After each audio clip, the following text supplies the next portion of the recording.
Hello everyone and welcome back to the AFL Fantasy Fanatics YouTube channel. It is Wednesday and as we always do, we got some trade talk for you guys ahead of round 4, the final of the best 18 in the early buy rounds. Obviously we've got best 18 later on in the year with the mid-season buys, but that is mid-season, so we still have a little bit before we have got to be worrying about those. So final week of best 18, obviously, just got to remember we got best 22 next week, so we've got to make sure that we are all set, ready to go for best 22, which we'll have for a few weeks before we get to the mid-season buys, as I said already. But obviously, as we always do, we'll go through the most traded in and out players of the week, my thoughts on those guys, and then we'll go through my top 5 targets, my trade plans for the round, then that'll be it for the trade talk video. So let's get stuck into the most traded in, as you can see on the screen now. And the number one most traded in player isn't, I don't know if I can remember a week this early in the season in the last few years where there's been a player at top price as the number one trade in. It's normally rookies and mid prices, but this week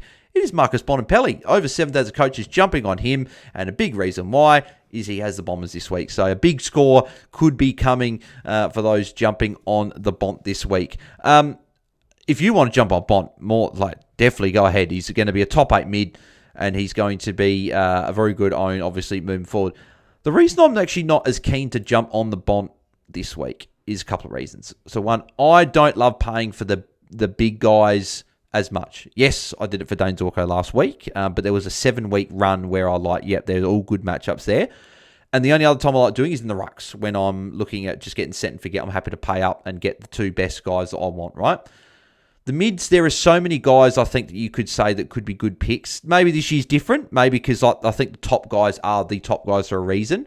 But the other reason I'm not huge at the moment on Bont, this week, great, right? He'll be very good this week. I think he'll put up a big score. He'll probably be very high on the captains, obviously, which we'll do tomorrow. But Hawthorn, Geelong, and Sydney, but more Hawthorn, Geelong just has me a little bit worried about Bont. And the reason I say it is because Connor Nash has gone to Bont the last few times that they've played and has held him to lower scores. Not low scores, just lower scores, right? He's got a 92 average there against them in his career, as you guys can see there. Then he goes against Geelong, which will be a Blitzarves or probably O'Connor. One of those two will go to Bont because they match up well because they're bigger, got sort of negating midfielders.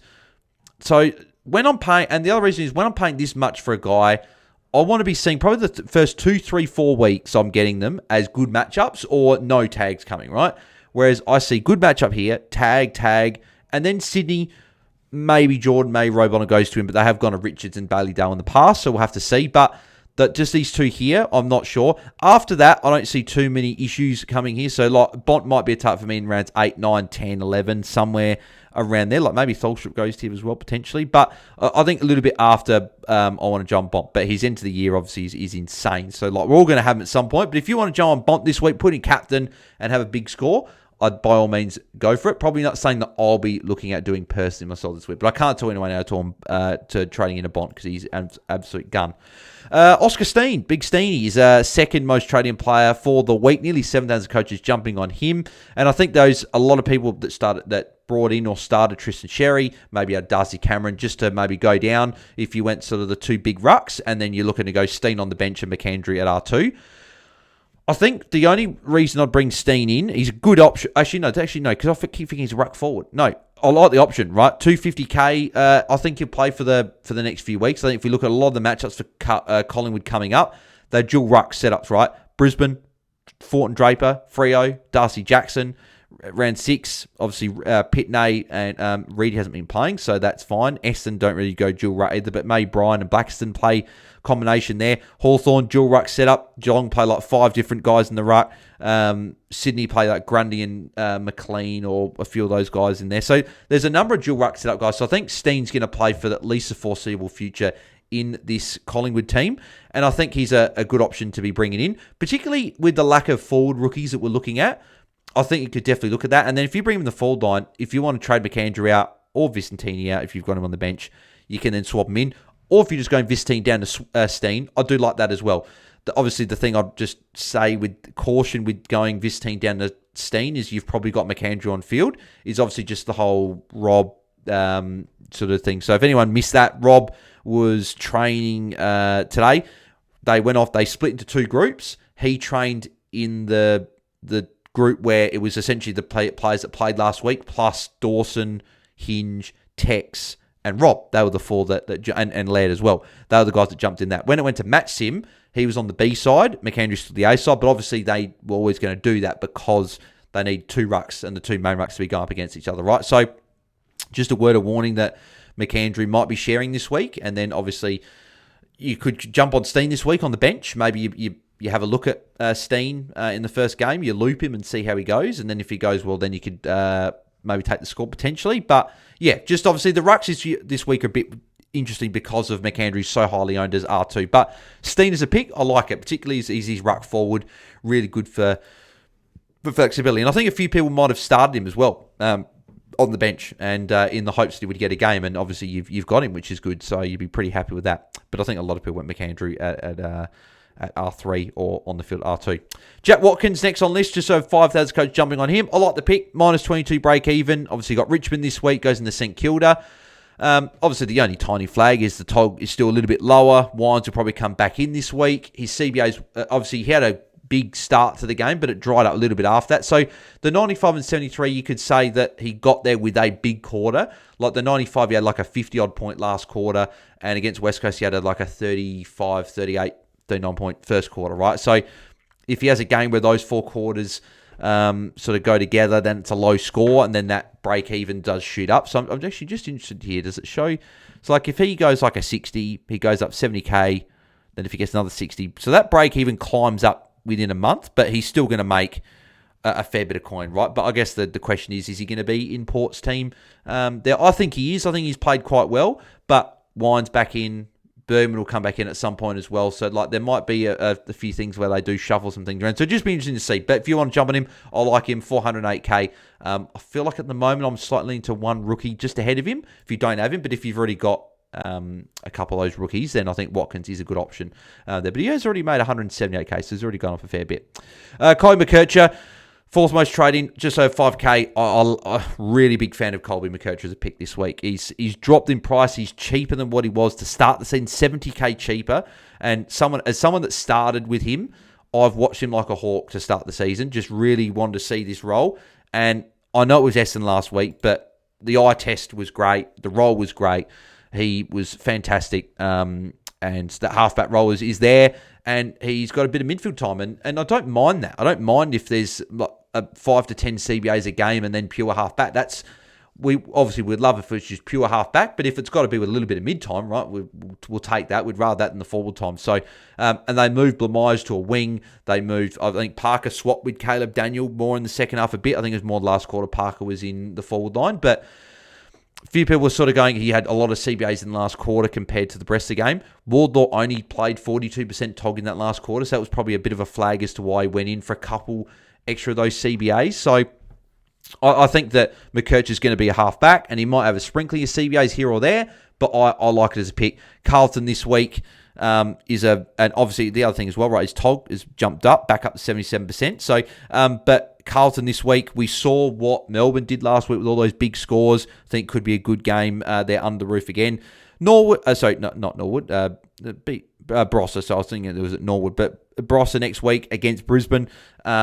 Tougher matchup, but I think we got the value there. Richmond, great matchup on the roof as well. Giants in Geelong City. So it's not an amazing run, but two of the next three are pretty good. But we're getting him for the value, and he's one of my top targets, and we'll obviously go through where he sits in the top 5, but he's someone, if you don't have him, definitely jump on board. I'm a big fan.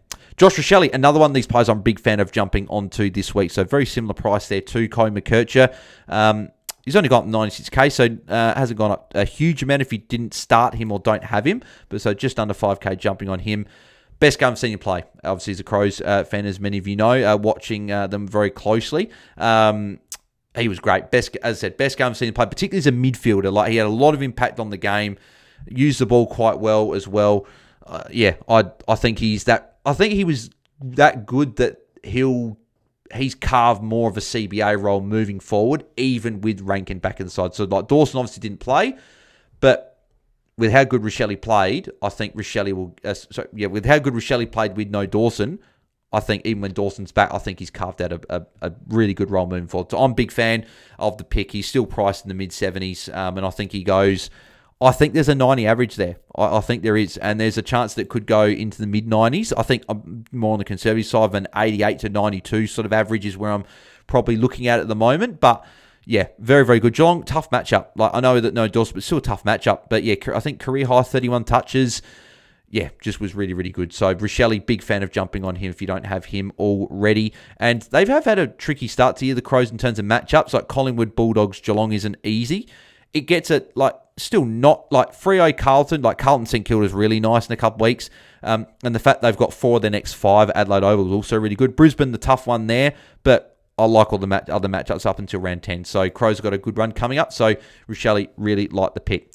Baz, 6th most trading for the week, just over 4K. So, it's interesting that, and I'll bring Nick Dacos in here as well. So, like, Baz at number 6 and Dacos at number 7. So, they've been brought in by essentially 4,000 coaches there as well. Not often do we see 3 of the top 7 most trade-in players in excess of 1.1 million and being like 3 of the top most expensive mids in the game. Baz and Nick are both great options. If in terms of for the year, they're going to be great options. Obviously, the tricky thing is they're 1.181 million for Baz and 1.204 million for Nick Dacos.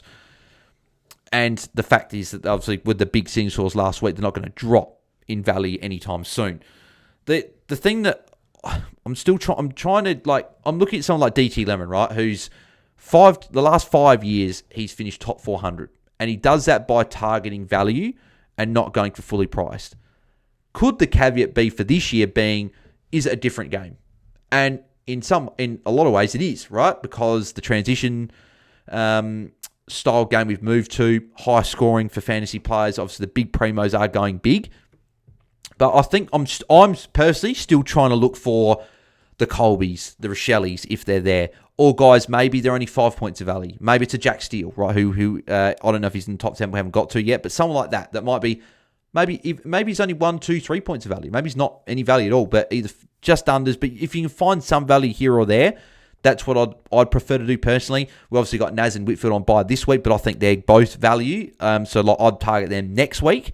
So whether that's just not getting the primo exactly you want this week and targeting a Naz and Whitfield, I'd prefer to do that. But in saying that, Baz, he's averaging 121 over the first 3 weeks.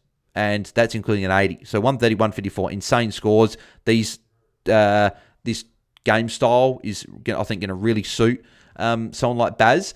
And he's not going to get tagged. It's going to be Max Holmes. Max Holmes will be the guy there. So, to be honest, if I'm comparing Baz and Nick Dacos, I might even be slightly going towards Baz at the moment just because he's more unique and he's not going to get tagged. So, West Coast as well next week, so it could be a solid enough matchup there. But Nick Dacos is Nick Dacos, right? So, and I'm saying Baz by a hair ahead of Nick Dacos, so I'm choosing between the two. But Nick Dacos is an absolute machine.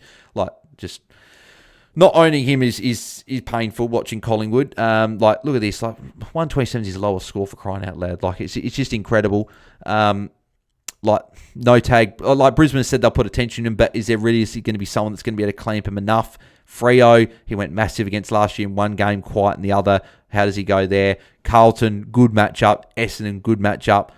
Hawthorn, do they tag him? Geelong will definitely tag him. That's probably the one I worry about with Mullen. We'll definitely go to him there.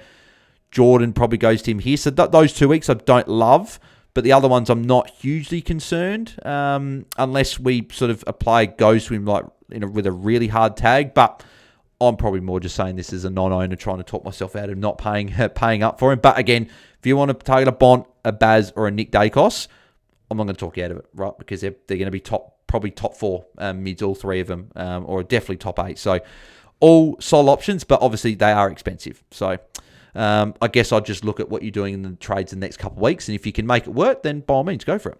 Grind Myers, next on the list. So he is priced just over $1 million, 3,700 coach jumping on him.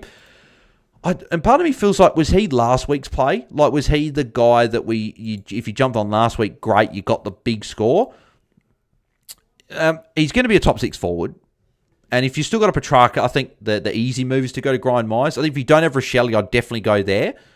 But if you're not loving the forwards, you could go to Grind Myers. I do like a couple of the forwards, though, if you're looking there this week. I don't know if he'll be in the top 10 here. I'll just have a quick peek and see if he's in the top 10. I don't think he is. Oh, there he is. In Cozzy, who I actually quite like. Cozzy as an option this week, and I'll talk about him in a sec. But I like Cozzy there for a little bit cheaper, and obviously Rachele for a fair bit. But again, if you want to go grind Myers, you'll be a top 6. He's putting up good scores at the moment, and again, I think the game style is going to suit someone like him, so I don't mind him as a pick.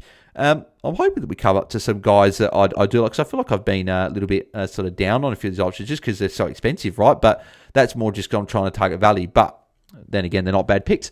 Max Gawn, next on list. He is at, what number are we up to? What's it? 2, 4, 6, 8, 9. Number 9, Max Gawn is. So this is, and people are going to say, why are you going to recommend Max Gawn as an option? Because I actually really like Max Gawn as an option. And I did say there were 2 times when I'm happy to pay up. And that's when I see a prolonged period where it's a great run of fixtures, and I don't do it too many times, but I did it for Zorko last week, and the rucks. The rucks is where I'm happy to pay up because there's not as many options that can go well. And particularly this year as well, I think that the top 2 are clear cut. I think it's Max Gawn, and I think it's Tim English. Maybe that order, maybe not. Maybe it's English and then Gawn. But Max Gawn has started fantastically, right? Average of 125.7 over his first 3. 109 against the dual ruck setup of TDK and Marshall. Sorry, just played TDK because Marshall didn't play. Concussion. 127 against the dual ruck setup of Freo, and 141 last week against Pitney with 58 hitouts. He is just, Father Time is certainly not coming to Max Gawn from what I've seen for the first 3 weeks. He's looking fantastic once again. And Wits this week isn't ideal to trade into him, but then Essendon, great matchup. Brisbane, tougher matchup. Richmond, great matchup. Sydney, tougher matchup. West Coast, great matchup. So, he goes a few harder ones, a few good ones, but Gawn is safe. You know what you're going to get. He's the clear number 1 ruck, and his TOG is always quite high. Particularly, and the reason that he's a big play this week is if Rob comes in and helps and partners Mckercher. That's when I think Gawn is a big play and someone I'm looking at targeting, because if Rob's named, I don't want to have to deal with kick the can down the road next week and deal with it next week. I'll want to deal with it this week. But you don't have to. You can wait till next week because it's best 18, and you can deal with it then. But if if Rob's in with Mckercher, I like Gawn as a target. But if not, maybe you wait because there's no pressing issue there, but obviously just something to consider. But Gawn I do like as an option there. And Farrow as the number 10 most traded in. Nearly 3,400 coaches jumping on him. Looked good last week. One of the only Bombers players that used the ball really well. I think how many touches did he have last week? I think of his 13 touches, I think 11 or 12 of them were effective. Is there a way I can see it?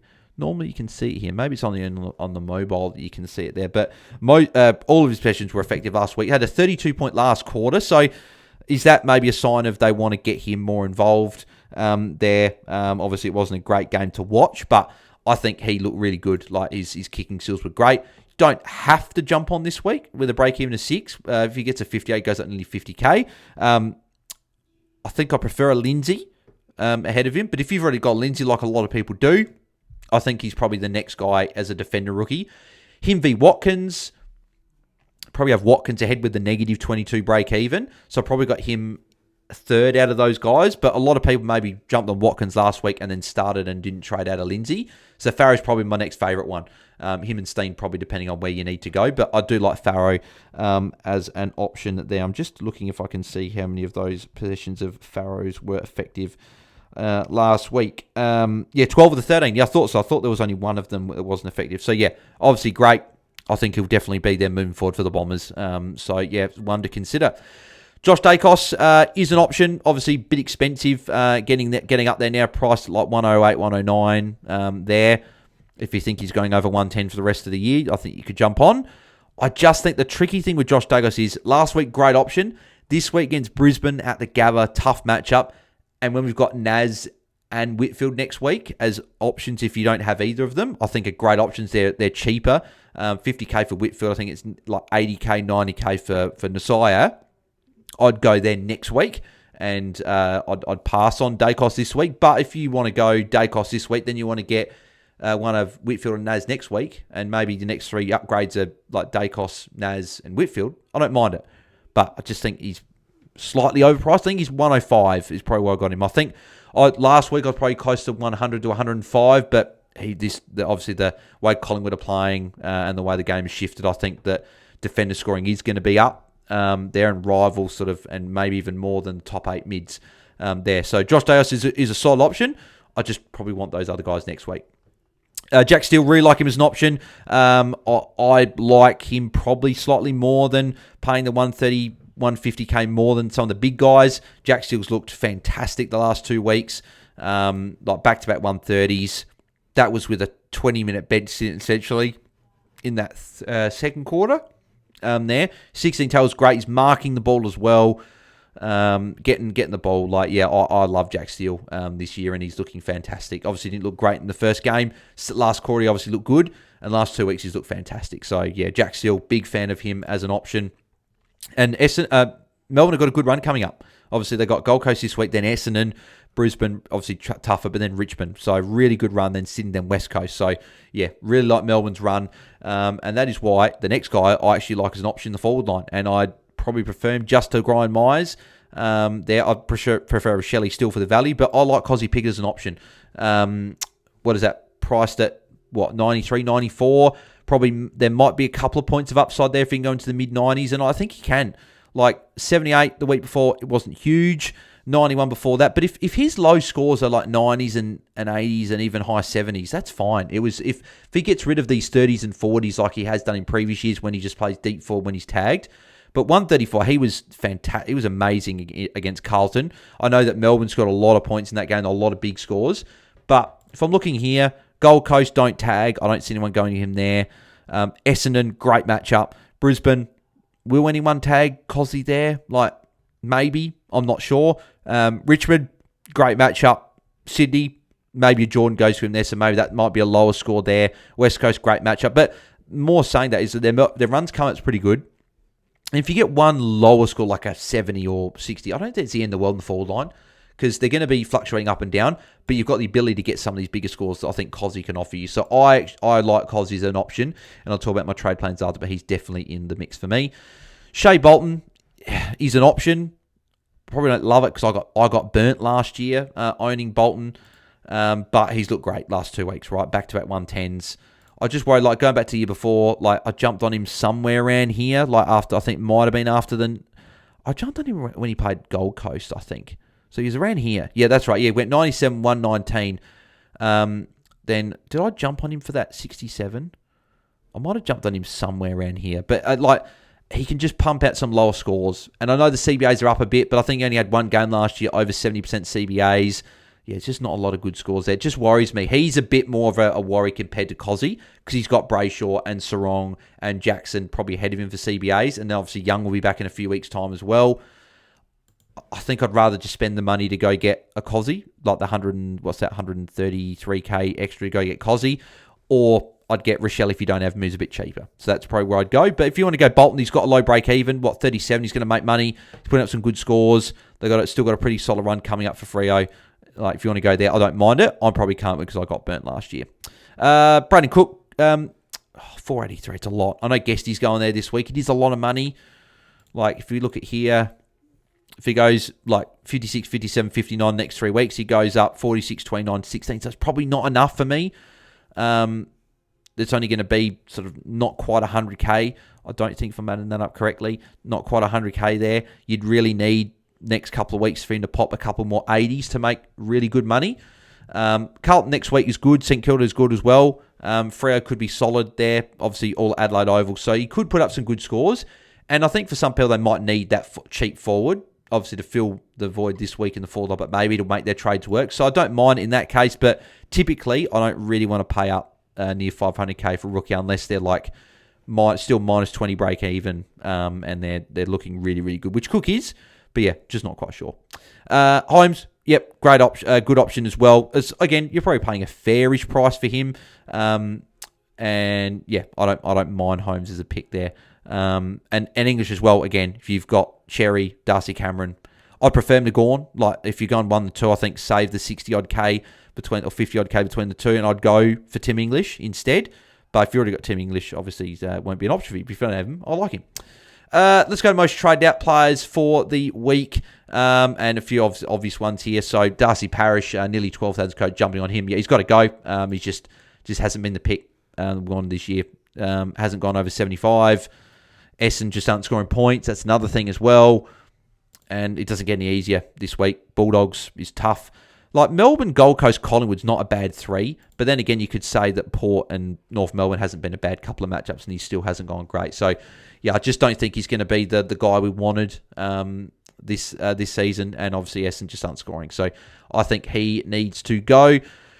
Now, Christian Petrarca is very, very interesting. So, just over 11,000 coaches are jumping on him. But obviously, this is sort of, I'm recording this obviously on a Tuesday night. And injury reports came out earlier tonight, and they've listed him as one. Well, it said short term, but it's come out later saying 1 to 3 weeks. This is a really tough timeline to go if you had to hold, because if it's 1 week, you hold, right? You get him next week, fantastic. If it's 3 weeks, that means you've held him for 4. Obviously, one of them was a bye. So hang on, it means you would have held him for 4 weeks. Sorry, 4 weeks. One of them was a buy, so 3 weeks. Not the end of the world, but you probably would have traded in any normal scenario. I think for me, if you can still do this, like for the trades I'm doing this week, I can still do the exact same trades I want without trading Petrarca, and that's, say, getting rid of like a Carroll and Parish or Vicentini and Parish or whatever. I'm happy to hold Petrarca. If you need Petrarca's cash, like going him to Rachele gets you Parish up to like midfield that you want, I think you can still do it, right? Because he's still going to miss a few weeks. He's probably not going to come back and shoot the lights out straight away. So I think you can still trade him out. I think it's very team dependent with Petrarca. I think if you can still do the trades you want without trading him out, I think I'd hold on the off chance that it's only, because like, what if next week it gets listed as like 1 week and he's back the week after? Then all of a sudden it's only a 2-week injury. I'm in favour of holding if it works and you can still do the trades you want. But if you can't, I'd trade at that point. Jack Carroll, yep, he can go. Break-even's up to 30 now. He's not going to make much more cash. He's on buy. Perfect time to trade. He's made you nearly 150k. I'd take that and jumped over to a Lindsay, Watkins, Farrow, one of those rookies there and cash in a little bit. Or if you've got the cash, then go him all the way up. Trish Cherry's got to go. Obviously, 3 weeks suspension, so 6,000 coaches there. I feel really sorry for those that jumped on last week. Like, you missed the big score, you copped the low one, and a suspension. Just bloody X, mate. What are you doing? And then obviously, depends. And for Cherry, I think I'd be going up. I'd go to an English if you don't have him, or a Max Gawn is probably where I'm looking at. I know Grundy's value, but haven't really been sold. I know he's got West Coast this week, but he's had big second halves to get to solid scores, not even big ceiling scores.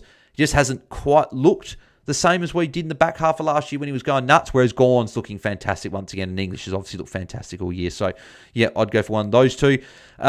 Windy can go. Yep, buy. Good time, as in he's on the buy, sorry. Good time to get rid of him. Probably hasn't made the cash you wanted him to make to start the season, but I don't think it's been a disaster pick there. He's put up a couple of OK scores, so I'll be trading. Dyson Sharp can go as well, particularly for just fixing up a red dot to go to one of those better rookies. Yep, I'm happy to do that. Lockie Blackiston, I'm holding. 19 break even. The cash is moving in the right direction once again. And Tog was actually a bit down in this game, which is interesting. It'd just be nice if he didn't give away so many free kicks, then his scores would be a little bit better. But yeah, like, I'm fine holding him. Obviously, isn't great after this week. English is okay. Obviously, a bit trickier this year for English, I think, with the way that the centre bounces work. But yeah, Gawn into Wits is not great. Then into the dual ruck of Collingwood, dual ruck of Brisbane. It's not great for the next 4 or so weeks. But again, he's rookie priced. If he can just punch out some 60s for us, some 50s, he'll make some cash. He's back in the right direction again.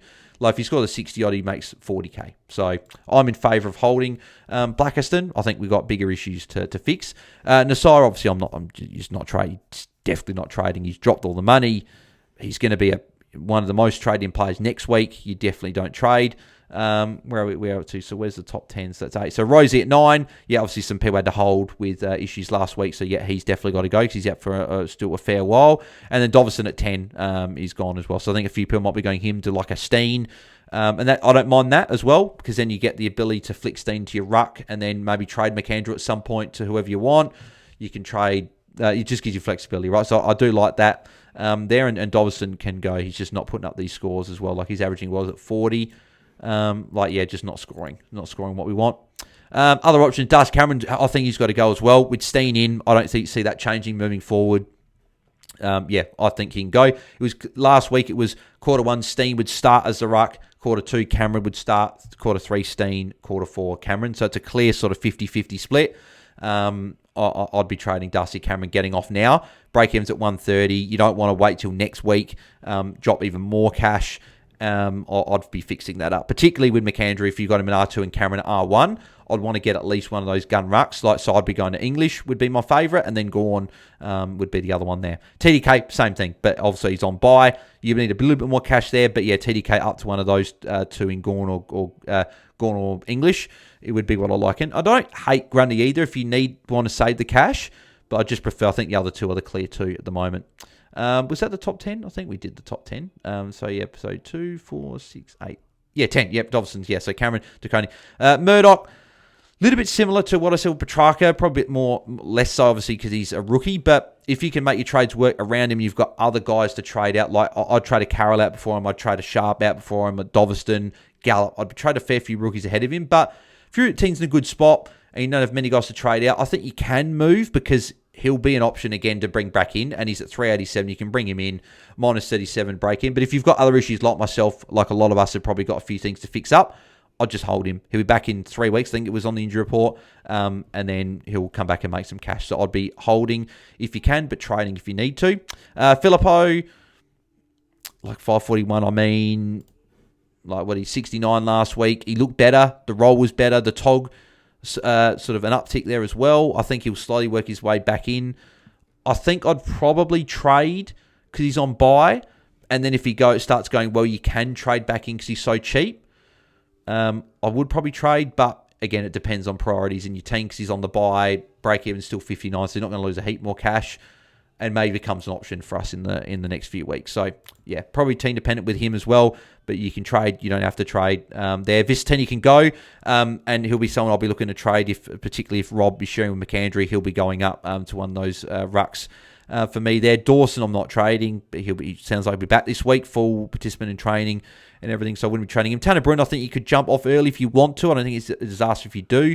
39 break-even, we can hold. I think we've got bigger issues to deal with, but I think you can go early. And then Archie Roberts could go. Again, maybe it's their bigger issues, but if he's your biggest issue, him up to... I feel like I'd give him another week. Like, he looked all right last week. 82 was one of their top-scoring players.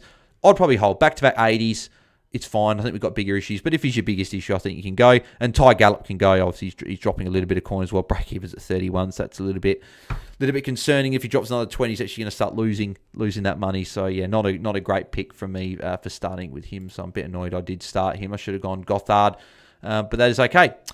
My top 5 targets of the week. Number 1, Mckercher. I'd sort of allude to it before, but I love Mckercher as an option. He's 753k, his value, he's got his rolls back. This happened the last couple of years where he's played forward, he's gone back to his halfback, and he's been like a 90-plus averaging player. I think he's got 20 points of upside here, and there is a world where he touches that 100 average. He gets plenty of the ball. He's not going to get tagged, I don't think, with LDU and Sheasel there. So I love the pick. Got Rachele at number 2. If you don't, I know a lot of people got him, but I got him at number 2 for those that don't. Really like him as an option. Like if you could go like Parrish and Carroll to Mckercher and Rachele, if you got the DPP, they're obviously great trades. If you can go like a Gallup or Doveston up to Rachele, really, really good as well. I like Rachele as an option. So he is at number 2 for me. At number 3, I've got, where is he? Is he on this list? Might be down this fair bit. Actually, fair bit down. Josh Lindsay, I've got number 3, actually, for those that don't have him. It was Watkins, who I've probably got. If I got him at number 4, maybe I've got him at number 5. But Lindsay, I've got at number 3. I just think he looked great last week. -5 break even. I think it was a mistake, and I wonder if West Coast realised that, dropping him. And I think he's going to be in the team for a fair bit moving forward. He's got a great kick, and I really like him as the downgrade option this week. So Josh Lindsay at number 3 at this stage, / Watkins. A lot of people have got one or the other, maybe don't have both. So probably one of those guys I'll sort of go there. Number 4, just having a look. Would I go Cozzy? I think it's probably Cozzy for me. Yeah, I think it is. I think Cozzy's the one at number 4. And I guess Farrick, you could do say slash number 3 if you didn't have him there as well. But I'll go Cozzy number 4. I like the role. Actually, no. I'll go Jack Steele number 4. Jack Steele 4, Cozzy 5. That's how I'd go. I really should write this down before I start recording. But no, I would go Jack Steele 4. He's looked fantastic. He's the mid that's a little bit under slightly, mate, potentially, or at least at a fair enough price. I want to jump on, and his run count's good. I like him over 4, and then Cozzy 5. I'm a big fan of Cozzy as a pick. And then if we want to sort of do it like number 6, and I'll add this one in if McAndrew is sharing with Rob, I've got English and Gawn as the next best trade target. And for me, English just ahead of Gawn.